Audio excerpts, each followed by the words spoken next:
What's up, everyone? In this video, I want to walk you through two trades I took today. One was a winner and one was a loser.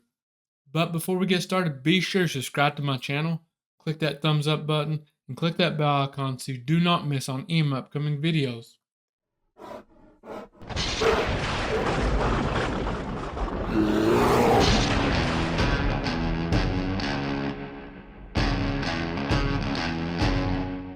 Let's get right into this first trade I took this morning.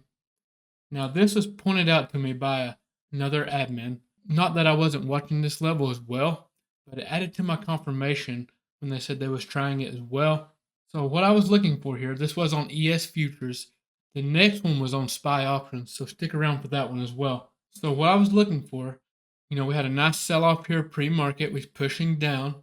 I wanted to see us come back up, retest this where we had the initial sell-off, retest that VWAP for a possible scalp short entry. Keep in mind, we had Fed speakers today, and I'll say this every time we do. I hate trading when we have them. When I do trade, I'm trading lighter. So we came up, got in this area here, caught a nice 4-point move down for a scalp. I set my stop loss. If we broke above VWAP, when we came back up, I stopped on my runner. I was super light on this trade, but it was a decent scalp to start the morning. Now, the next trade I was looking at was on SPY. I wanted to come up to this hourly resistance, right, for a put entry. So I was looking for, starting my position around this 454.26 here. Came up, I added more here. Unfortunately, I got stopped out on this trade. Now, that was due to the Fed speaker, right? That goes back on, why I hate trading it. Because even if a setup looks good to you, Fed speakers can say the wrong thing. It can make an A+ setup go bad quickly. But what I've seen here really quickly was the hourly level, okay? Hourly resistance. We had a couple close together there. And it was prior day close. So one thing I want to point out here as well, you're thinking, Grizzly, why was you looking for a put entry? Because we had relative weakness, right? We were below prior day close. We were relatively weak compared to yesterday. So I want to see us come back up, test this resistance, catch a nice reject off that. My price target on this trade was going to be down around low of day, honestly, because from what I could see, the next support that we had, big support, was down around that 452. I like to play from level to level or zone to zone if given the opportunity. And I'm sure that statement there probably is going to spark the question like, how do you know? How do you know when it's going to be a scalp, a day trade, what it's going to be? The answer is you don't always know, right? Sometimes I get into a trade. It can be a nice long day trade and pay me well.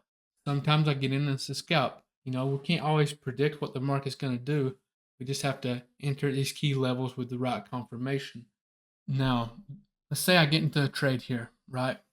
And it hits my first price target and I trim, right? I follow my game plan. I trim a quarter of my position at that first price target.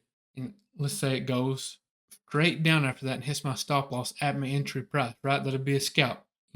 Ideally, we want it to go to our second price target, trim, adjust our stop loss accordingly. But that, it just doesn't always happen like that. That's why it's very crucial to manage your trade properly.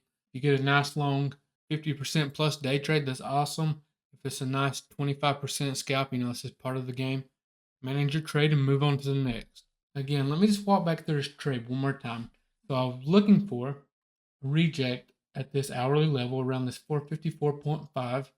Okay, prior day close as well. I was wanting to get puts, right? I added first time at 454.3, next time at 454.5 area, and I got stopped out above that 455. Typically, I keep 50, 60 cent stop loss. Sometimes it's a little bit tighter. Can't really judge it based off same day expiration premiums because they fluctuate so much, right? If you're trading same day expiration on SPY, you got to position accordingly because you're going to have quite a bit of movement, especially if you get caught in chop. That's all I have for this video. I like to keep these short and to the point. If you like this sort of thing, if you want these recaps to continue, give me a thumbs up. As always, I appreciate you all for watching, and I'll see you next time.